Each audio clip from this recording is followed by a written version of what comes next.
السلام عليكم ورحمة الله وبركاته. أعوذ بالله من الشيطان الرجيم. بسم الله الرحمن الرحيم. نحمده ونصلي على رسوله الكريم. أما بعد فأعوذ بالله من الشيطان الرجيم. بسم الله الرحمن الرحيم. ياسين والقرآن الحكيم إنك لمن المرسلين على صراط مستقيم. صدق الله العظيم. رب اشرح لي صدري ويسر لي امري واحلل عقدة من لساني يفقهوا قولي. সূরা ইয়াসিনের নাম শুনেছেন না আপনারা সবাই? মুখস্থ আছে না অনেকের?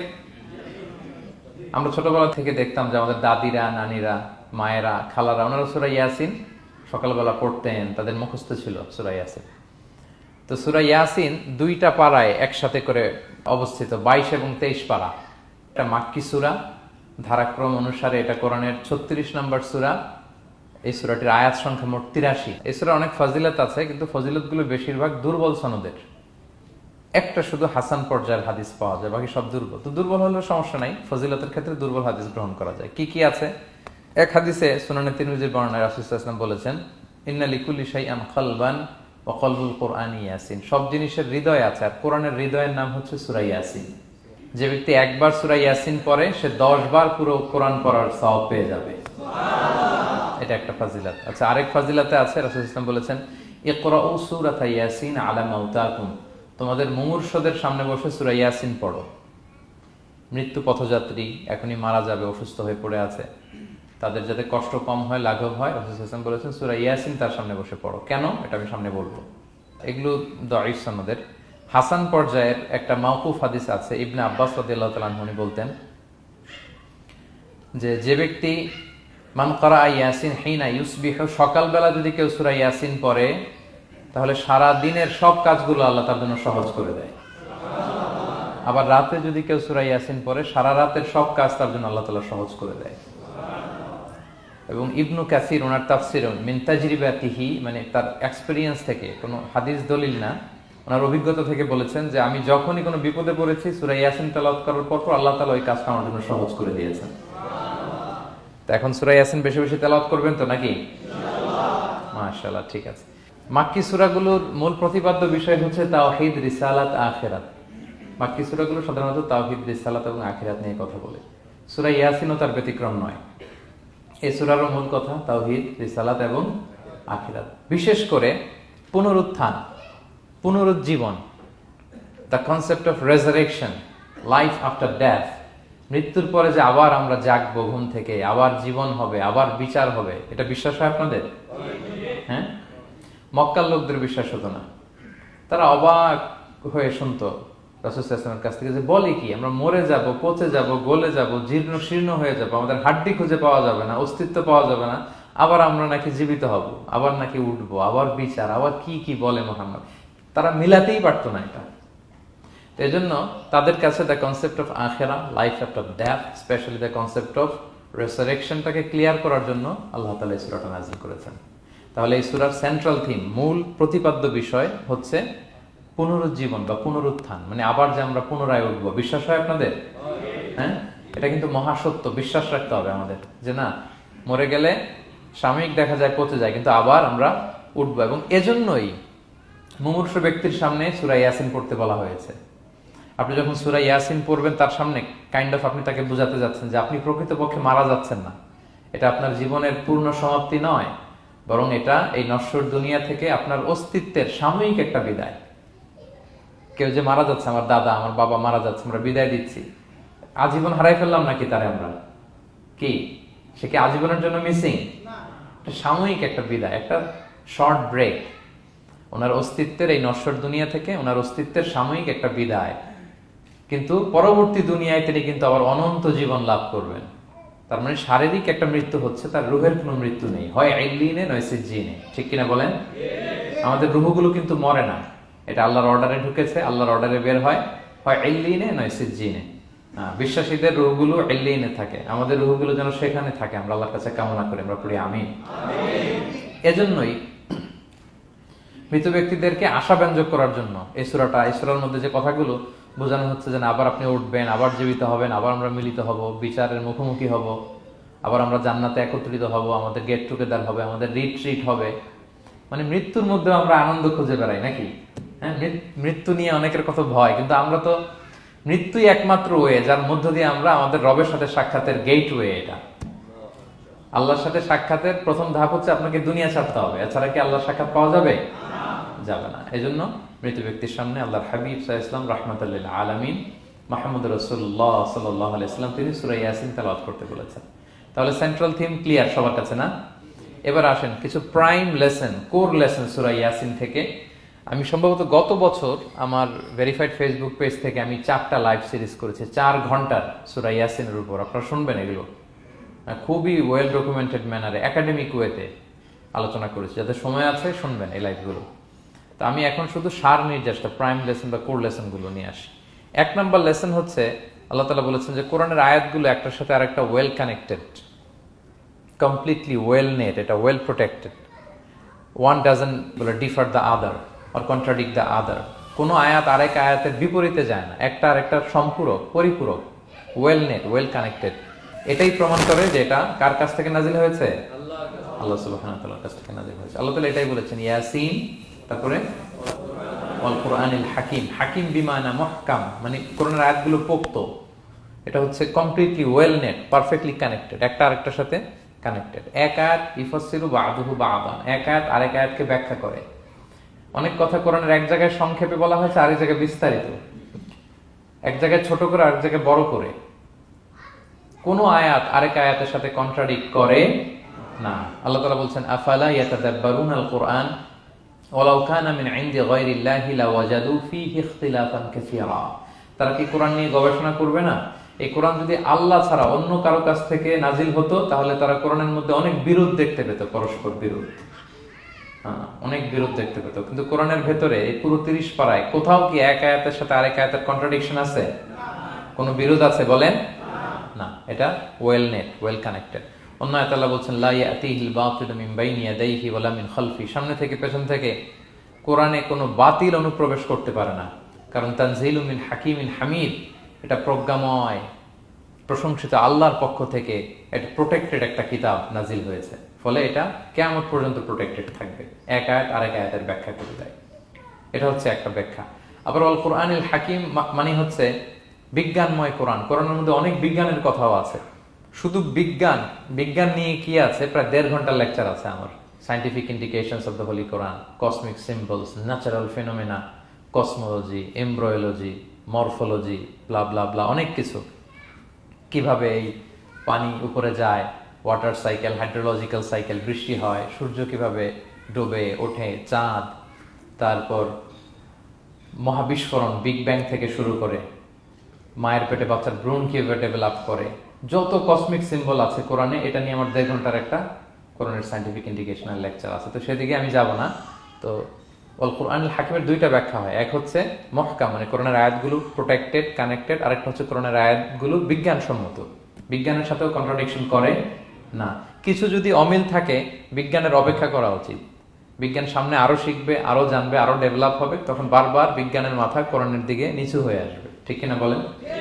যত দিন যায় সহজ হয় কোরআন বোঝা আমাদের জন্য। বিজ্ঞানের আবিষ্কারের কারণে কোরআন বোঝা সহজ হয় এবং মিলে যাচ্ছে সবকিছু। তাহলে এটা হচ্ছে 1 নম্বর লেসন সূরা ইয়াসিন থেকে, যে কোরআনের সব ভার্সেস গুলা আর পারফেক্টলি কানেক্টেড, ইন্টারকানেক্টেড।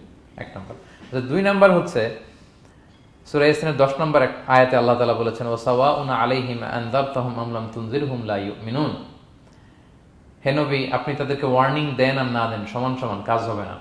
এর কারণ হচ্ছে জেনে বুঝে যদি কেউ সত্যকে প্রত্যাখ্যান করে তার অন্তরে আল্লাহ মোহর মেরে দেন। জেনে বুঝে সত্যকে প্রত্যাখ্যান করলে, আমি বুঝি নাই, আমি শুনি নাই, আমি জানি নাই, এটা আল্লাহ মাফ করবে। আমি কনভিন্স হই না, এই জন্য মানতেছি না, কিন্তু আমি জানি এটা সত্য, এরপরেও যদি সত্যটা গ্রহণ না করি তাহলে কার মুক্তি আছে বলেন তো? না, তাহলে মুক্তি নেই। এজন্য যারা সত্যান্বেষী তাদেরকে আল্লাহ পছন্দ করেন। ভুল করে না এরকম কোনো মানুষ নাই পৃথিবীতে। সবাই আমরা ভুল করি, সবার ভুল হয়, এটাতে কোনো অসুবিধা নেই। কিন্তু জেনে আমি সত্যকে মানবো না, এটা আল্লাহ কখনো মেনে নেয় না। অন্য আয়াতে সূরা বাকারা আল্লাহ বলছেন খতামাল্লাহু আলা কুলুবিহিম ওয়া আলা সামঈহিম ওয়া আলা আবসারিহিম গিশাওয়া ওয়া লাহুম আযাবুন আযীম। যারা জেনে বুঝে সত্যকে মানে না, নেগলেক্ট করে, তাদের অন্তরে আল্লাহ সিল গালা মেরে দিয়েছেন। কর্ণকুহরে ছিপি ঢুকিয়ে দিয়েছেন, চোখের সামনে পর্দা, আর কিছু দেখে না, কারণ ওরা সত্যটা মানতে চায়, নিয়তি করে ফেলছে যে আমি মানবো না। কেউ যদি নিয়ত করে ফেলে যে আমি বুঝবো না, যত বুঝাক তারা বুঝানো যাবে। আমরা বাংলা একটা কথা বলি না যে ঘুমিয়ে থাকলে তাকে জাগানো সহজ, কিন্তু ঘুমের ভান ধরে আছে, ওরা তো ধাক্কা মারতেছি, টানতেছি, ওকে উঠবে ঘুম থেকে না। এটার উদাহরণ দেখেন আবু জাহেল আর ওমরে ফারুক রাদিয়াল্লাহু তাআলা আনহু, দুইজনই ইসলামের শত্রু ছিল, ইসলাম বিরোধী ছিল, কিন্তু ওমরে ফারুক রাদিয়াল্লাহু তাআলা আনহু ছিলেন সত্যান্বেষী, সত্য শুনলেই মানতেন। কিন্তু আবু জাহেল ছিল তার বিপরীত, সে ছিল গোড়া, অহংকারী, ইগোইস্টিক সমস্যা ছিল তার। সে জানতো যে আল্লাহর হাবিব সাল্লাল্লাহু আলাইহি ওয়াসাল্লাম আল্লাহর পক্ষ থেকে নাজিল হওয়া আসা একজন রাসূল, কোরআন আল্লাহর পক্ষ থেকে নাজিল হওয়া একটা কিতাব, জানার পরেও সে মানে নাই, ফলে তার নসিবে হেদায়েত জোটে নাই। কিন্তু ওমরে ফারুক রাদিয়াল্লাহু তাআলা আনহু কিছুদিন পরেই উনি শাহাদা পড়ে ফেলছেন, এবং রাসূল সাল্লাল্লাহু আলাইহি ওয়াসাল্লাম দোয়া করেছিলেন যে আল্লাহ আল্লাহুম্মা আইজ্জাল ইসলাম বি আহাব্বি হাযাইনি রাজুলাইনি ইনদাক, আল্লাহ দুজন লোকের যাকে তোমার ভাল লাগে তাদের একজনকে ইসলামের ছায়াতলে এনে তুমি ইসলামটাকে শক্তিশালী করো। একজন হচ্ছে আবু জাহাল, আরেকজন হচ্ছে ওমর। আল্লাহ তাআলা কার জন্য দোয়াটা কবুল করেছেন বলেন তো? ওমর ফারুকের জন্য, কারণ ওনার হৃদয়টা সাদা ছিল, সাদা মনের মানুষ, কলবে সালিম, সত্য যেখানে ওইটাই উনি গ্রহণ করতেন, সত্যের সামনে দুর্বল ছিলেন। আর আবু জাহেল জেনে বুঝে সত্যকে প্রত্যাখ্যান করেছেন। সো 2 নাম্বার শিক্ষাটা আমরা যেটা পেলাম, যে জেনে বুঝে সত্য প্রত্যাখ্যান করলে আল্লাহ তার জন্য হেদায়েত বরাদ্দ রাখেন না। এজন্য আমরা আমাদের বাকি জীবনটুকু আমরা এই মেন্টালিটি, মাইন্ডসেট যেন আমাদের থাকে যে সত্য দেখলেই আমরা মানবো, যেখানেই সত্য ওইটাই আমি গ্রহণ করবো। কি বলেন? এটা যদি আমার বিরুদ্ধে যায়, আমার দলের বিরুদ্ধে গেলে, বাবার বিরুদ্ধে গেলে, মানতেই হবে আমাকে। সত্য যেখানে আছে ওখানেই আমাদেরকে ছুটে যেতে হবে। দুটো চলে গেল। 3 নাম্বার হচ্ছে, আমরা পৃথিবীতে যা করি, আমরা অনেক সময় মনে করি যে দরজা বন্ধ করে দিলে, সুইচটা অফ করে দিলে আর বুঝি কেউ দেখে না। তা আসলে আমরা আসমানি বিশেষ নজরদারির ভেতরে আছি, এটা আমরা ভুলে যাই যে সবার চোখ ফাঁকি দেয়া গেল, একজনের চোখ ফাঁকি দেয়া যায় না। তিনি কে বলেন তো? লা তুদরিকুহুল আবসার ওয়া হুয়া ইউদরিকুল আবসার ওয়া হুয়াল লাতীফুল খাবীর। কেউ তারে দেখে না, কিন্তু তিনি সবাইকে দেখে।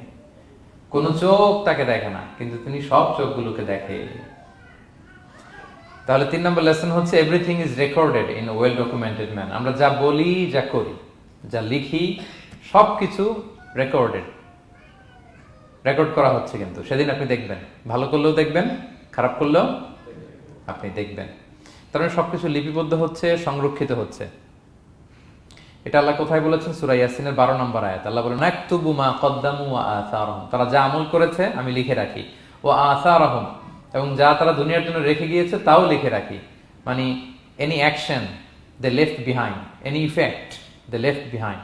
এটা সাদাকায়ে জারিয়া বা গুনায়ে জারিয়া। সাদাকায়ে জারিয়া হচ্ছে আপনারা ভালো কাজ করছেন, ধরেন যে দ্বীনি জ্ঞান শিক্ষা দিচ্ছেন, আমি সূরা ফাতিহা শিক্ষা দিলাম আপনাদেরকে, তো আপনারা এটা দিয়ে আজীবন নামাজ পড়তেছেন, আপনার সওয়াব তো আপনি পাবেনই, কিন্তু ওই যে আমি শিক্ষা দিলাম একটা পার্সেন্টেজ সওয়াব আজীবন আমার আমল নামে আসবে। শুধু তাই না, আপনি যে আবার আরেকজনকে সূরা ফাতিহা শিক্ষা দিবেন, সে তার পরবর্তী নেক্সট জেনারেশনকে সূরা ফাতিহা, এইভাবে কিয়ামত পর্যন্ত এই চেইন ধরে সূরা ফাতিহা যত লোক শিখবে তারা তাদের সওয়াব ঠিকই পাবে, কিন্তু তার একটা পার্সেন্টেজ সওয়াব আল্লাহ তাআলা আমার আমল নামে দিয়ে দিবে। এটাকে বলে আসার। ওয়া নাকতুবু মা কদ্দামু, নিজে যে আমল করলাম আল্লাহ বলে এটাও লিখে রাখছি, ওয়া আসারহুম, any effect you left behind in this দুনিয়া, যেটা আপনি রেখে গেছেন এটাও আল্লাহ লিখে রাখবে। এবং অকুল্লা শাইইন আহসাইনাহু ফি ইমামিন মুবিন, আল্লাহ বলেন সবকিছু একটা নথির ভেতরে নথিবদ্ধ করে। নথি চিনেন তো না? ডায়েরি। তারপর আমাদের বাংলাদেশে তো যে আগে হাল খাতা করতো না, টালি খাতা বিশাল বড় বড়, এখন আছে কিনা, বিশেষ করে মুদির দোকানে দেখা যায় বড় মোটা মোটা, তপাস করে সে টেবিলের উপর ফেলে, তারপর আপনার নাম দেখে বের করে আপনার কত বাকি, কত দিতে হবে। এই যে টালি খাতা, এই নথি করে রাখছে আল্লাহ তাআলা আমাদের সবকিছু যা করলাম, যেটার ইফেক্ট দুনিয়াতে আমি রেখে গেলাম। এবং অন্য আয়াতে আল্লাহ তাআলা বলছেন, মা ইয়ালফিযু মিন কাওলিন ইল্লা লাদাইহি রাকীবুন আতীদ, আমি মুখ দিয়ে যা উচ্চারণ করি সব আল্লাহ তাআলা একজন পর্যবেক্ষক ফেরেশতার মাধ্যমে তুলে রাখেন, সব আপনি দেখতে পাবেন। শুধু তাই না, এখানে একটা স্পেশাল লকেট রেখেছেন আল্লাহ। আল্লাহ বলেন, ওয়াকুল্লা ইনসানিন আলজামনাহু তায়রাহু ফি উনুকিহি ওয়া নুখরিজু লাহু ইয়াওমাল কিয়ামাতি কিতাবান ইয়ালকাহু মানশুরা। প্রত্যেকের গ্রীবালগ্নে আমি একটা স্পেশাল সিম কার্ডের মতো রেখেছি, যা বলো এখানে রেকর্ড হয়ে আছে, কিয়ামতের দিন আমি সব বের করে দিব। তাহলে পালানোর জায়গা আছে? That means we are under surveillance, হ্যাঁ, 24/7 আল্লাহ তাআলা মনিটর করছেন, এবং এই বিশেষ আসমানি নজরদারি থেকে আমরা কেউই মুক্ত না। তাইলে লাইট বন্ধ করে দিলেন, দরজা আটকায় দিলেন, কেউ দেখে না, না? কেউ যেটা দেখে না সেটা দেখেন কে? আচ্ছা, তিনটা জেনে গেলেন। 4 নম্বরে হচ্ছে পৃথিবীতে সব নবীরা এক মিশন এবং ভিশন নিয়ে এসেছে। সব নবীরা লা ইলাহার দাওয়াত দিয়েছে, তাই না? এক আল্লাহর দাওয়াত দিয়েছে। আচ্ছা, কখন কি এমন হয়েছে কোন নবী এসে বলছে যে আল্লাহ একজন, আবার আরেক নবী এসে বলছে না আল্লাহ 2-3 জনও হইতে পারে? হ্যাঁ, বলছে? কোন নবী এসে বলেছে মৃত্যুর পর এক জীবন আছে, হিসেব দিতে হবে, পাই টু পাই হিসেব হবে? আরেকজন বলছে না, এরকম নাও থাকতে পারে। এরকম এক নবী এক কথা, আরেক নবী আরেক কথা হয়েছে? এগুলো নবীদের মধ্যে, কবিদের মধ্যে হয়। এক কবি এক কথা বলে, আরেক কবি, এক দার্শনিক এক কথা বলে, আরেক দার্শনিক আরেক কথা, এক রাজনীতিবিদ এক কথা, আরেক রাজনীতিবিদ আরেক, এদের মধ্যে ধাক্কাধাক্কি হয়। কিন্তু নবীদের মধ্যে কথার মধ্যে এগুলো আছে? কারণ তারা মন গড়া কথা বলে না। ওমা ইয়ানতিকু আনিল হাওয়া ইন হুয়া ইল্লা ওয়াহিয়ু ইউহা। তাদের কথা আসে একটা হেডকোয়ার্টার থেকে। হেডকোয়ার্টারটা কার? আসমানি রেভেলেশনের বেসিসে ওনারা কথা বলেন। মন গড়া কোনো নবী কোনো কথা বলেন না। তাহলে 4 নম্বর শিক্ষা হচ্ছে সব নবীর মিশন ভিশন এক। এজন্য তাদের মধ্যে একটা কোঅপারেশন ছিল। সূরা ইয়াসিনে চমৎকার একটা ঘটনা আছে। একটা জনপদের নাম উল্লেখ করা হয়নি, কিন্তু কোন কোন মুফাসসির বলেছেন এটা তুরস্কের আন্তাকিয়া জনপদে আল্লাহ একটা কাজে, দাওয়াতি কাজে 2 জন নবীকে পাঠালেন। কয়জন? 2 জন। কাজ একটা, কিন্তু কয়জন? 2 জন। এরকম সাধারণত অন্য নবীদের ক্ষেত্রে হয় না, কোরআনে পাওয়া যায় না যে এক কাজে এক জায়গায় 2 নবী, এরকম হয় না। এক্সেপ্ট মুসা আলাইহিস সালাম, ওনার কথা বলার জড়তা ছিল, তো উনি আল্লাহকে বলেছেন আল্লাহ আমাকে যেই তাওরাত দিয়ে পাঠালেন আমি তো কথা ক্লিয়ারলি বলতে পারি না, জড়তা, মামলিং হয় আমার মুখে। আমার ভাই আখি হারুন আফসাহু মিন্নি লিসান, ও আবার খুব ফ্লুয়েন্ট ছিল। আমি নেতৃত্ব দিব, কিন্তু হারুন ভোকাল দিবে, আপনি তাকে নবী বানায় দেন। মুসা আলাইহিস সালামের দোয়ার বদলতে আল্লাহ হারুন আলাইহিস সালামকে নবী বানাই দিয়েছিলেন। 2 ভাই মিলে ফেরাউনের কাছে দাওয়াতি কাজ করেছে। কিন্তু এছাড়া আর এরকম দেখা যায় না যে এক এলাকায় এক কাজে 2 জন নবী, না। এইখানে দেখা গিয়েছে আন্তাকিয়া জনপদে আল্লাহ এক মিশনে কয়জন নবী পাঠিয়েছেন? 2 জন। আচ্ছা, কিছুদিন পরে আরো একজন, তাহলে হইল কয়জন? 3 জন। এক কাজে এক জনপদে এক এলাকায় মোট 3 জন নবী, কিন্তু এদের মধ্যে কোনো মারামারি নেই। আমাদের দায়ীদের অবস্থা দেখেন তো বাংলাদেশে, মাশাআল্লাহ। আমাদের প্রত্যেক দায়ীদের একই মিশন না? একই মিশন, একই ভিশন, একই লক্ষ্য, একই ডেস্টিনেশন, কিন্তু কত বিভেদ, কত বিরোধ দেখেন। আল্লাহ তাআলা সূরা ইয়াসিনের 14 নম্বর আয়াতে বলছেন ইদ আরসালনা ইলাইহিম মুসনাইন, প্রথম 2 জন নবী পাঠালাম একটা মিশনে, ফাআজ্জাজনা বিসালিস, এবং 3য় জন দিয়ে আরো এদেরকে মজবুত করলাম। ফাকালু ইন্না ইলাইকুম মুরসালুন, তারা যে 3 জন একই কথা বলল যে আমরা রাসূল হয়ে এসেছি। তাহলে দেখেন নবীদের মধ্যে পারস্পরিক শ্রদ্ধাবোধ ছিল। বড় নবী, ছোট নবী, প্রধান বক্তা, দ্বিতীয় বক্তা, তৃতীয়, এগুলো ছিল না। এই 3 নবীর মধ্যে প্রধান নবী, দ্বিতীয় নবী, তৃতীয় নবী আছে নাকি? না। 3 জন একই মিশনে, একই ভিশনে, কোঅপারেশনে তারা এগিয়ে গিয়েছে। তো দেখেন আমরা যারা কোরআনের দায়ী, আমরা তো নবীদের কাজটাই করি, ফলে আমাদের মধ্যে এই কোঅপারেশন থাকতে হবে, এই রেসপেক্ট থাকতে হবে। আমি ব্যক্তিগতভাবে খুবই লজ্জিত যে আমাদের এই দাওয়া অঙ্গনটাকে আমরা কলুষিত করে ফেলেছি। আমরা অন্য আলেমকে, অন্য দায়ীকে তুচ্ছ করা, তাচ্ছিল্য করা, ছোট করা, হেয় করা, তাকে বাতিল করা, নাকচ করা, এরকম আমরা করে থাকি। আমি একাই ইসলামের মুখপাত্র, আমি যা বলবো এটাই, এটা ঠিকাদারি আমার কাছে, এরকম একটা মেন্টালিটি আছে না? এটা নবীদের মাইন্ডসেট এরকম ছিল না। ওনারা কোঅপারেশনে, কোলাবোরেশনে কাজ করতেন, পার্টনারশিপে, একে অপরের প্রতি রেসপেক্ট ছিল। কোন নবী আরেক নবীর বিষদগার করে নাই। কিন্তু আমরা এক দায়ী আরেক দায়ীকে কাফের বলতেও তো আমরা দ্বিধাবোধ করি না, কি বলেন? আল্লাহ তাআলা আমাদের বোঝার তৌফিক দান করুক। 5 নাম্বার, নবীদের কাজ হচ্ছে আল বালাগুল মুবিন, ক্লিয়ার কমিউনিকেশন, শুধু পৌঁছে দেয়া, বাণীবাহকের কাজ করা। আল্লাহ তাআলা বলছেন ওমা আলাইনা ইল্লাল বালাগুল মুবিন। ওই 3 জন নবী যখন বুঝালেন, তারা এলাকাবাসী মানে না, রিজেক্ট করলো, কিন্তু তারা বললো যে আমাদের কাজ হচ্ছে পৌঁছে দেওয়া, মানবা কি মানবো না এটা তোমাদের কাজ। আমাদের কাজ কি? আল বালাগুল মুবিন, কোরআনিক টার্মিনোলজি, মানে হচ্ছে ক্লিয়ার কমিউনিকেশন, আমাদের কাজ পৌঁছে দেওয়া, এর বেশি কিছু না। আমরা অনেক সময় একটু জবরদস্তি করতে চাই, জোরাজুরি করতে চাই, এই নামাজ পড়ো না কেন, তাকে জোরাজুরি করা, দাঁড়িয়ে রাখানো, জোরাজুরিতে বেশি কাজ হয় না। আপনি পাওয়ারফুল মেসেজ দিবেন, ইনফ্লুয়েন্স করবেন, এতেই আল্লাহ হেদায়েত দিবে। কারণ হেদায়েতটা নিয়ন্ত্রণ করেন একমাত্র কে? আল্লাহ। আর কারো হাত নাই, এমনকি নবীরও না। কোন নবীও চাইলে কাউকে হেদায়েত দিতে পারে না। আল্লাহর হাবিব সাল্লাল্লাহু আলাইহি ওয়াসাল্লাম মক্কাবাসীদের পেছনে ঘুরতে ঘুরতে পেরেশান। উনি তো রহমতের নবী, উনি ভাবতেছিলেন হায়রে একটু যদি আমার কথা মানতো তাইলেই তো জাহান্নাম থেকে বেঁচে যায়। আরেকটু দাওয়াত দেই, সকালে দেই, দুপুরে দেই, বিকেলে দেই, রাতে দেই। তাদের পিছনে ঘুরতে ঘুরতে রাসূল সাল্লাল্লাহু আলাইহি ওয়াসাল্লাম পেরেশান হয়ে যেতেন। আল্লাহ তাআলা সূরা কাহফে আয়াত নাযিল করলেন, ফালা আল্লাকা বাকিউন নাফসাকা আলা আসারিহিম ইল্লাম ইউমিনু বিহাদাল হাদীসি আসাফা। নবী, ওরা যদি শুনতে না চায়, আপনি তো ওদের পিছনে ঘুরতে ঘুরতে পাগল হয়ে যাচ্ছেন বোধহয়, না রেখে দেন, মানলে মানুক, না মানলে নাই। হেদায়েত দেওয়ার মালিক হচ্ছে আমি। ফাযাক্কির ইন্নামা আনতা মুযাক্কির, আপনি শুধু স্মরণ করিয়ে দেন, উপদেশ দেন। লাস্তা আলাইহিম বিমুসাইতির, আপনি বল প্রয়োগ করতে আসেন, আপনাকে দারোগা বানাই পাঠাইনি আমি, আপনি শুধু পৌঁছে দিবেন। এমনকি রাসূল সাল্লাল্লাহু আলাইহি ওয়াসাল্লাম ওনার চাচা আবু তালেবের হেদায়েতের জন্য অনেক ট্রাই করেছেন, কিন্তু হেদায়েত নসিব হয়েছে বলেন? কারণ ইন্নাকা লা তাহদি মান আহবাবতা ওয়ালাকিন্নাল্লাহ ইয়াহদি মান ইয়াশা। নবী, আপনি যাকে চান তাকে হেদায়েত দিতে পারবেন না।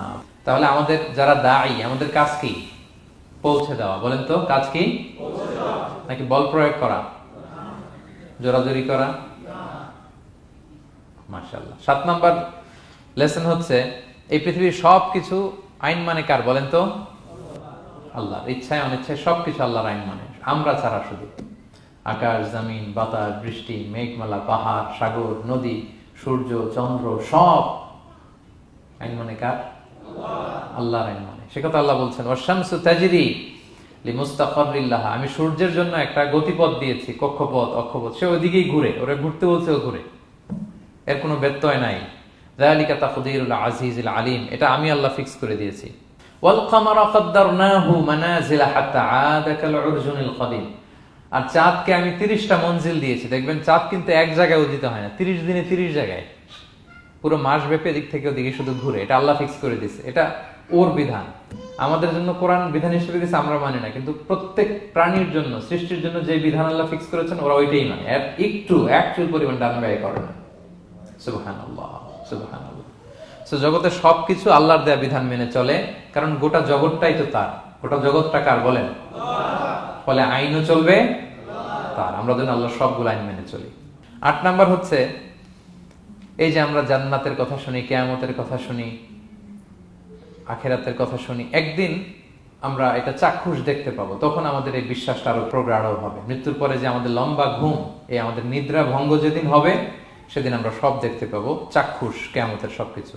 সেটা আল্লাহ তাআলা বলছেন, নুফিখা ফিস সূরি ফাইদাহুম মিনাল আজদাসি ইলা রাব্বিহিম ইয়ানসিলুন, ইসরাফিলের সিংহার ফুৎকারে সেদিন সব মানুষ জেগে উঠবে। আপনারা ইসরাফিল আলাইহিস সালামের নাম শুনেছেন?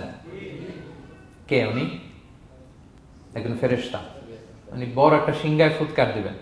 সৃষ্টির পর থেকে আল্লাহ ওনাকে একটা কাজের জন্য অ্যাসাইন করেছেন, শুধু ফু দিবে 3টা। কয়টা? আর কোনো কাজ আছে? দ্যাটস ইট, দ্যাটস ইট, শুধু 3টা ফু দিবে 3 বারে। ঠিক যে মুহূর্তে আপনারা এখন কথা শুনছেন, এই মুহূর্তে উনি ওই ট্রাম্পিট সিংহা নিয়ে আরশের দিকে তাকায় আছে, কখন আল্লাহর আদেশ আসে, 1 সেকেন্ডও যেন দেরি না, চোখের পলক যাতে দেরি না হয়ে যায়, তাকিয়ে আছেন উনি। ফুৎকার দিবে তো কবর থেকে মানুষগুলো উঠবে। মিনহা খালাকনাকুম ওয়া ফিহা নুঈদুকুম ওয়া মিনহা নুখরিজুকুম তারাতান উখরা, এই কথাই আল্লাহ এই সূরাতে বলেছেন। তো মানুষ যখন উঠবে, কারো ঘুম হবে 50 বছর, কারো 500 বছর, কারো 5000 বছর, কারো 5 লক্ষ বছর। পৃথিবীতে প্রথম নিহত হয়েছে কে জানেন? হাবিল, আদম আলাইহিস সালামের ছেলে হাবিল পৃথিবীর প্রথম মারা গেছে। সে, তার ঘুমটা কত লম্বা বলেন তো? সে কত হাজার বছর, লক্ষ বছর বেচারা ঘুমাচ্ছে, হ্যাঁ, তার কবরে। তো এই সব সিংহার ফুৎকারে সব কবর থেকে উঠবে। ক্বালু ইয়া ওয়াইলানা মান বাআসানা মিন মারকাদিনা হাযা, কি রে, কে ভাঙালো এই লম্বা ঘুমটা? সবাই তো ঘুমাচ্ছিলাম। হাযা মা ওয়া'দার রহমান, ফেরেশতারা বলবে এইটাই সেই দিন যেটা বিশ্বাস করো না এই দুনিয়াতে। ওয়াজ নসিহত হইলে তো তোমরা মানতা না, বলতা এগুলো কিছু নাই। আজকে সেই দিন। সাদাকাল মুরসালুন, রাসূলরা সত্যই বলেছেন। ওই দিন মানুষ চাক্ষুষ কিয়ামতকে অবলোকন করবে। 9 নম্বর শিক্ষা হচ্ছে, তখন আল্লাহ তাআলা বিচার প্রতিষ্ঠিত করবেন। ওই বিচারে আল্লাহ কাউকে ঠকাবেন না। বলেন তো, আল্লাহর বিচারে কোনো পার্সিয়ালিটি আছে? কোনো ঘুষ দেওয়ার সিস্টেম? স্বজনপ্রীতি আছে? না। এই কথা আল্লাহ বলেছেন সূরা ইয়াসিনের 54 নম্বর আয়াতে, ফালিয়াউমা লা তুযলামু নাফসুন শাইআ, কোনো জুলুম হবে না। ওয়া তুজজাউনা ইল্লা মা কুনতুম তা'মালুন, যে যা করেছে ওইটারই প্রতিদান পাবে। এমন না যে আপনি করছিলেন খুব ভালো কিন্তু আপনি পান নাই, এটা হবে না। যার যে রিওয়ার্ড পাওয়ার কথা ওইটাই পাবেন, কারণ আল্লাহ জুলুম করেন না। ওমা আনা বিযাল্লামিন লিল আবিদ, আল্লাহ বলে আমি আমার বান্দার প্রতি বিন্দু পরিমাণ জুলুম করি না। ওয়া নাদউল মাওয়াজিনাল কিসতা লিয়াউমিল কিয়ামা ফালা তুযলামু নাফসুন শাইআ, সেদিন আমি ন্যায় বিচারের মানদণ্ড স্থাপন করব, ওখানে একটা চুল ফেললেও এটা ওজন নাই। ফামান ইয়ামাল মিসকালা যাররাতিন খায়রান ইয়ারা ওয়া মান ইয়ামাল মিসকালা যাররাতিন শাররান ইয়ারা, অনুপরিমাণ ভালো করলে ভালো পাবেন। এই যে সে লিল্লাহি তাকবীর বলছে, সওয়াব হইছে না? সে ওই দিন আমলনামায় দেখবে কি রে, অমুক এক মাহফিলের মধ্যে আমি লিল্লাহি তাকবীর বলছিলাম, এইটার এতগুলা সওয়াব। তারপরে এই যে আপনারা আল্লাহু আকবার বলছেন, এতে সওয়াব হইছে না? তো এরকম ছোট্ট ছোট্ট প্রতি মুহূর্তে একজন রাস্তা চেনে না, রাস্তা দেখাই দিলেন, একজন একটা ভালো উপদেশ দিলেন। হ্যাঁ, এইভাবে ছোট্ট ছোট্ট যত ভালো কাজ সব পাবেন, ছোট্ট ছোট্ট খারাপ কাজ সব সেদিন পাবেন, কোনো জুলুম হবে না। আচ্ছা, 10 নম্বর শিক্ষা হচ্ছে যারা জান্নাতে যাবে, জান্নাতের একটা ফিচার হচ্ছে, মেজর ফিচার, জান্নাতে যে জান্নাতীরা যা চাবে তাই পাবে, কোনো না নাই সেখানে, যার যেটা মনে চায়। এটা সূরা ইয়াসিনের 57 নম্বর আয়াত, আল্লাহ বলেছেন লাহুম ফিহা ফাকিহা ওয়া লাহুম মা ইয়াদদাউন, সেখানে অজস্র অঢেল সুস্বাদু মুখরোচক ফলমূল থাকবে। দুনিয়াতে এক ফলে এক মজা, আনারসের মজা তরমুজে নাই, তরমুজের মজা আমে নাই, আমের মজা বাঙ্গিতে নাই, বাঙ্গির মজা কাঁঠালে নাই, কাঁঠালের মজা ডুরিয়ানে নাই। যেইটা খাবেন ওইটা স্বাদ। জান্নাতে এক ফলের ভেতরে 1000 রকমের স্বাদ আল্লাহ ঢুকাই দিবে। আচ্ছা, দুনিয়াতে যে কমলা খান, কমলার ছোলা খান, হ্যাঁ, ডাব যে খান, ডাবের ছোলাটা খান, শুধু পানি, ওইখানে ডাবের চেয়ে আর ডাবের ছোলা মজা লাগবে। কমলার চেয়ে কমলার ছোলা হবে আরো সুস্বাদু। মানে ওইটার ফিচারের সাথে দুনিয়ার ফিচারের কোনো তুলনাই হয় না, নো কম্পারিজন। যা চাবে তাই পাবে। ইয়াসিনের 11 নম্বর শিক্ষা হচ্ছে সেদিন নিজের হাত পা নিজের বিরুদ্ধে সাক্ষী দিবে যারা জাহান্নামে যাবে। কারণ জাহান্নামীরা বলবে না আল্লাহ করি নাই, তোমার ফেরেশতারা ভুলে লিখছে, আল্লাহ আরেকজনের আমলনামা আমারে দিয়ে দিছে, এই অনেক ধরনের অজুহাত। তখন আল্লাহ তাআলা তার মুখটাকে সিলগালা করে দিবেন। ফালইয়াউমা নাখতিমু আলা আফওয়াহিহিম ওয়া তুকাল্লিমুনা আইদিহিম ওয়া তাশহাদু আরজুলুহুম বিমা কানু ইয়াকসিবুন। আল্লাহ বলে তোমার মুখ আমি সিলগালা করে দিলাম, হাত কথা বলবে, তখন পা সাক্ষী দিবে কোথায় যে এই পাপটা করছেন।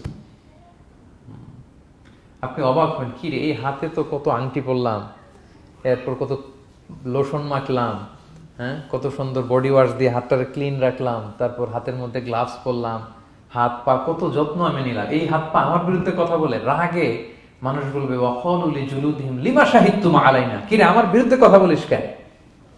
তো হাত পা বলবে ক্বালু আনতাকানাল্লাহ আল্লাযী আনতাকা কুল্লা শাই, ওই আল্লাহ আজকে আমাকে কথা বলার সুযোগ দিয়েছে, যে আল্লাহ চাইলে যে কাউকে যে কোনো সৃষ্টিকে কথা বলার সুযোগ দিয়ে থাকে। পাথরকে আল্লাহ জবান দিতে পারেন, দিয়েছেন। রাসূল সাল্লাল্লাহু আলাইহি ওয়াসাল্লাম মক্কার শিয়াবের মধ্য দিয়ে যখন হাঁটতেন, অনেক পাথর রাসূল সাল্লাল্লাহু আলাইহি ওয়াসাল্লামকে সালাম দিয়ে বলেছেন আসসালামু আলাইকা ইয়া নবী আল্লাহ, হে আল্লাহর নবী আপনাকে সালাম। কে দিয়েছে সালাম? পাথর। মরা খেজুর গাছ কেঁদে উঠেছে নবীর জন্য, তার মানে এগুলোর ভেতরে প্রাণের সঞ্চার করেছেন কে? আল্লাহ। সেদিন হাতের ভেতরে আল্লাহ তাআলা কথার শক্তি দিবেন। আপনার হাত আপনার বিরুদ্ধে, পা বিরুদ্ধে, আপনার বডি আপনার বিরুদ্ধে সাক্ষী দিবে। সো খবরদার, অতটুকু পাপ করি যতটুকু পাপের শাস্তি বহনের ক্ষমতা আমার আছে, একটু হিসাব মিলিয়ে নিই আমরা। 12 নম্বর লেসন হচ্ছে যে আমরা শক্তিশালী হই, ছোট থেকে বড় হই, এরপরে আবার দুর্বল হয়ে যায়। আল্লাহ বলেন ওমান নুআম্মিরহু নুনাক্কিসু ফিল খালকি আফালা ইয়াকিলুন, আমি যখন কারো বয়স বাড়িয়ে দেই তাকে আবার দুর্বল করে দেই। এটাই জীবন চক্র। দেখেন, শৈশব দিয়ে শুরু, তারপর কৈশোর, তারুণ্য, যৌবন। যৌবনের কথা চিন্তা করে তো বেশিরভাগ যুবক কি শক্তি গায় না, যা খায় ওইটাই হজম হয়ে যায়।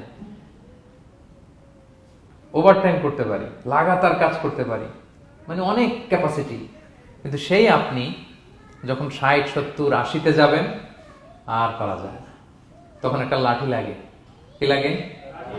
আরো বাড়লে 90 যখন হয়ে যায়, 100, তখন ওই যে ছোট বাচ্চারা ওরা যা বলতেছে এরকম, ওরা যেরকম বোঝে না ওইরকম বোঝে না। বাচ্চাদেরকে এদিকে খাবার দিলে দেখবেন যে এদিক দিয়ে করতেছে, মুছে দিতে। ওই মুরব্বীরও এরকম, বাচ্চাদের প্যাম্পাস পরানো লাগে, যেখানে রাখে পেশাব পায়খানা, মুরব্বীরাও এরকম 90, 80, এদেরও পরানো লাগে, এদেরও আর কন্ট্রোলটা থাকে না। তাহলে দেখেন, this is our life cycle. এভাবেই তারুণ্য, যৌবন, প্রৌঢ়ত্ব, এরপর আবার বার্ধক্য। আল্লাহ বলে এরপরও তোমরা বুঝবা না, এটা আল্লাহ বুঝাতে চাইলেন যে আল্লাহ এক দেহে এত রূপ আনতে পারে, সে আল্লাহ কি আবার তোমাদেরকে জীবিত করতে সক্ষম না? কারণ এই সূরার মূল কথা হচ্ছে পুনরুজ্জীবন, রেসারেকশন। আল্লাহ বারবার ঘুরিয়ে ফিরিয়ে নানা আয়াত দিয়ে বুঝাতে চাচ্ছেন যে আমি তোমাদেরকে আবার পুনরায় জীবিত করতে পারি। তো যে আল্লাহ এত কিছু করতে পারে, সে আবার আমাদেরকে জীবিত করতে পারে না? বলেন। আচ্ছা, 13 নম্বর শিক্ষা হচ্ছে অতীত ভুলে যাওয়া। এটা আমাদের জীবনের জন্য অনেক বড় বোকামি। আমরা ভুলে যাই অনেক সময় আমরা কি ছিলাম, কোথায় ছিলাম, ভুলে যাই। আল্লাহ বলেন, আওয়ালাম ইয়ারাল ইনসানু আন্না খালাকনাহু মিন নুতফা ফাইদা হুয়া খাসীমুম মুবিন। মানুষ কি দেখে না যে ওদেরকে আমি কোত্থেকে সৃষ্টি করছি? দেখেন, আমাদের এত বড় বাড়ি গাড়ি, আমাদের এত নাম যশ খ্যাতি, আমরা আদিতে কি ছিলাম? সামান্য এক ফোঁটা বীর্য। বাবার পিঠ থেকে মায়ের গর্ভে ছোট্ট একটা পানি থেকে আমাকে সৃষ্টি করেছেন কে? আল্লাহ। এই সৃষ্টির আগে তো কিছুই ছিলাম না। আপনার বয়স এখন 50। আচ্ছা, 500 বছর আগে আপনি কই ছিলেন বলেন? আপনার দাপটে তো আজকে থাকা যায় না এই পৃথিবীতে। সব নাকি আপনার, এরকম বলে না? সব আমার, আমার পাওয়ার, আমার ক্ষমতা। আজ থেকে জাস্ট 500 বছর আগে আপনি কই ছিলেন? আপনার কোনো নাম ছিল? আপনার কোনো গ্রাম ছিল? কোনো অ্যাড্রেস ছিল? কোনো খ্যাতি ছিল? দাপট ছিল? লোক লস্কর কিছু ছিল? ক্ষমতা আসলো কোত্থেকে আপনার? আল্লাহ বলে, হাল আতা আলাল ইনসানি হিনুম মিনাদ দাহরি লাম ইয়াকুন শাইআম মাযকুরা। মানুষকে দেখে না যে একটা সময়ও কিছুই ছিল না? কিছুই তো ছিল না। তুমি অস্তিত্বহীনতা থেকে তোমার অস্তিত্ব আল্লাহ দিলেন দয়া করে। ছোট্ট ছোট্ট করে মায়ের পেটে এতটুকু থেকে আপনি ওই বিজ্ঞান প্রযুক্তি জাদুঘরে গিয়েছিলাম আমি আগারগাঁওতে। ওখানে মায়ের পেটে যেগুলো বাচ্চাগুলো ডেভেলপ করে নাই, তারা রেখে দিয়েছে পানির মধ্যে 1 সপ্তাহ 2 সপ্তাহ 1 মাস 2 মাস 3 মাস এরকম বাচ্চাগুলো। ছোট ওই ব্যাঙ্গাচির মতো ছিলাম আমরা। বর্ষাকালে ব্যাঙের পোনা দেখছেন? জাস্ট লাইক ব্যাঙের পোনা, এত ক্ষুদ্র ছোট্ট আমরা ছিলাম। আল্লাহ বলে, তুমি দেখো না তোমার পিছনটা কি ছিল? অতীত। এজন্য অতীত ভুলে যাওয়া যাবে না। 14 নম্বর শিক্ষা হচ্ছে পুনরুত্থান, যেটা আসল শিক্ষা সূরা ইয়াসিনের, মানে মৃত্যু পরবর্তী জীবন। এটা মহাসত্য, এটা হবেই। হ্যাঁ, লম্বা আয়াত, আমি শুধু মূল কথাটা বলি। আস ইবনে ওয়াইল মক্কায় রাসূল সাল্লাল্লাহু আলাইহি ওয়াসাল্লামের কাছে একটা মরা লাশের হাড্ডি, কঙ্কাল থেকে হাড্ডি এনে, এটা 100 বছর আগের হাড্ডি, এরকম হাত দিয়ে গুঁড়া করে এটা পাউডার হয়ে গেছে। রাসূল সাল্লাল্লাহু আলাইহি ওয়াসাল্লামের কাছে এসে ভেবে একটা ফু মারলো, ফু দেওয়ার সাথে সাথে এটা বাতাসে মিলে গেছে। তো বলতেছে, মোহাম্মদ, এই যে কঙ্কালের এই পাউডারটা, তুমি বলতেছো এইটারে আল্লাহ জীবিত করবে, এটারে রিকনস্ট্রাক্ট করবে? কি বলো তুমি? What are you talking about? এটাও সম্ভব? আল্লাহ এই কথাটা সূরা ইয়াসিনে তুলে ধরলেন যে দারাবা লানা মাসালান ওয়া নাসিয়া খালকা ক্বালা মান ইউহিল ইযামা ওয়া হিয়া রামীম। এটারে কে আবার জীবিত করবে? এটা তো জীর্ণ শীর্ণ ধুলা বালু পাউডার হয়ে গিয়েছে। আল্লাহ বলেন, কুল, নবী আপনি ওয়াইলকে বলেন, ইউহিহাল্লাযী আনশাহা আউওয়ালা মাররা। ওই আল্লাহ সৃষ্টি করবেন যে এটারে প্রথমে বানাইছিলেন। এটার তো অস্তিত্ব ছিল না। অস্তিত্বহীন থেকে যখন আল্লাহ বানাইতে পারেন, এটা মরে যাওয়ার পরে তারে আল্লাহ আবারও বানাতে পারবেন। ঠিক কিনা বলেন? আচ্ছা বলেন, কোন জিনিস প্রথমে বানানো সহজ না দ্বিতীয়বার বানানো সহজ? দ্বিতীয়বার, তাই না? তো প্রথমেই যেহেতু আল্লাহ আমাদেরকে বানাই ফেলতে পারছে, মরে গেলে গলে গেলে পচে গেলে দ্বিতীয়বার বানানো কেন জন্য কঠিন হবে? কঠিন হলে তো প্রথমবার হওয়ার কথা ছিল, যেহেতু নমুনা ছিল না। আল্লাহর কাছে কোনো মডেল ডিজাইন ছিল যে এটার আলোকে এটা ছিল? তো সেই আল্লাহ যখন আমাদেরকে বানাই ফেলতে পারছেন প্রথমবার, দ্বিতীয়বার কি তার জন্য কঠিন না সহজ? তখন বিষ্ণু ইসলাম বললেন যে এই পাউডার, তুমি যে কঙ্কালের হাড্ডি ফু দিয়ে বললা, এটাকে আল্লাহ জীবিত করবেন। অনুরূপভাবে তোমাকেও জীবিত করবেন এবং তোমাকে জাহান্নামে নিক্ষেপ করবেন। আল্লাহ জাহান্নাম থেকে আমাদেরকে হেফাজত করুন। সহিহ মুসলিমের হাদিস, আল্লাহ হাবিব সাল্লাল্লাহু আলাইহি ওয়াসাল্লাম বলেন, ইন্না ফিল ইনসানি আযমান, মানুষের দেহে একটা হাড্ডি কণিকা আছে, লা তাকুলুল আরদু আবাদা। এই হাড্ডি কণিকা জমিন কখনো খেতে পারে না। মানে আমাদেরকে কবর দিয়ে দিলে তো মাটি পুরো লাশটা খেয়ে ফেলে, 50-100 বছর পরে আর কিছুই থাকে না। আসলে আমাদের হাড় গোড়ও থাকে না, ওইটাও পাউডার হয়ে যায়, পোকামাকড় খেয়ে ভ্যানিশ। কিন্তু একটা জিনিস ছাড়া, আমাদের এই যে শির দ্বারা ব্যাকবোন, আমাদের স্পাইনাল কর্ডের একেবারে নিচে ট্রায়াঙ্গেল ছোট্ট একটা হাড্ডি কণিকা আছে, ত্রিভুজ আকৃতির। এটাকে ডাক্তারি ভাষায় বলে কক্সিক্স টেইল বোন, পুচ্ছাস্তি বলে। এই ছোট্ট কণা, এইটা নষ্ট হয় না। আল্লাহ বলে, এইটাকে বেইস ধরে আমি কিয়ামতের দিন তোমাদের সবাইকে আবার জীবিত করব। হিন্দুরা যে শ্মশানে লাশ পোড়ায়, সব পুড়ে যায়, কক্সিক্স পুড়ে নয়, ছোট্ট কক্সিক্স কোথা হয় জানেন? গরুর লেজটা যেখান থেকে শুরু হয় ওই জায়গায়, মানে আমাদের শিরদাঁড়ার একেবারে নিচের দিকে ছোট্ট একটা ট্রায়াঙ্গেল হাড্ডি কণিকা আছে, খুবই ছোট ট্রায়াঙ্গেল বোন পার্টিকেল। এটা থেকে আল্লাহ সৃষ্টি করবে। এটা বিমানের ব্ল্যাক বক্সের মতো, বিমান জ্বলে পুড়ে যায়। সাগরের নিচে গেলেও ব্ল্যাক বক্স কিছু হয় না, জানেন? যে MH কত 370, ওই যে ডুবলো যে ভারত মহাসাগরের নিচ থেকে 3 দিন সিগন্যাল দিচ্ছিল ব্ল্যাক বক্স, এরপর এটার ব্যাটারিও নাই, আর দিতেও পারে নাই। দেখেন সব ধ্বংস হয়ে যায়। ব্ল্যাক বক্স থেকে বিমানের সর্বশেষ কি হয়েছিল ইনফরমেশন গুলো পাওয়া যায়। ওইটা নষ্ট হয় না সাধারণত বিমানে। এই আল্লাহ তাআলা এই ব্ল্যাক বক্স দিয়ে দিয়েছেন আমাদের পেছনে। আজবুল জানাব, এখান থেকে আল্লাহ তাআলা সেদিন আমাদেরকে রিকনস্ট্রাক্ট করবেন। তাহলে পুনরুত্থান, আবার যে আমরা জীবিত হবে, এটা বিশ্বাস হয় আপনাদের? হয়। এটা করতে আল্লাহ কিছুই লাগে না, শুধু কুন বললেই হয়ে যায়। কি বললে? এই কুন কথা দিয়ে আল্লাহ তাআলা শেষ করেছেন সূরা ইয়াসিন। আল্লাহ বলেন যে আল্লাহর যে অসীম ক্ষমতা, এটা শুধু কুন বললেই হয়। ইন্নামা আমরুহু ইযা আরাদা শাইআন আইয়াকুলা লাহু কুন ফায়াকুন। কুন হও, ফায়াকুন হয়ে যায়। বি ইট ওয়াজ, হও বলতে হয়ে যায়। তাই বলে কি আল্লাহ হও বলাটাও জরুরি না? তিনি হও বলারও মুখাপেক্ষী না। দুনিয়াতে আমাদের বোঝানোর জন্য তিনি বলছেন যে আমি কুন বললেই হয়ে যায়, ওনার কুনও বলা লাগে না, চিন্তা করা মাত্রই হয়ে যায়। ফাআলুল লিমা ইউরিদ, তিনি যা ইচ্ছা তাই করতে পারেন। সো সে আল্লাহকে যেন আমরা ডাকি, তার কাছে যেন আমরা ফরিয়াদ করি, আমাদের মনের আকুতি, চাহিদা, প্রার্থনা তার কাছে যেন আমরা নিবেদন করে পেশ করি। আল্লাহ তাআলা আমাদের সবাইকে কথাগুলো বোঝার ও আমল করার তৌফিক দান করুন। হাযা মা ইনদি ওয়াল ইলমু ইনদাল্লাহি আলাইহি তাওয়াক্কালতু ওয়া ইলাইহি উনীব। আসসালামু আলাইকুম ওয়া রাহমাতুল্লাহি ওয়া বারাকাতুহু।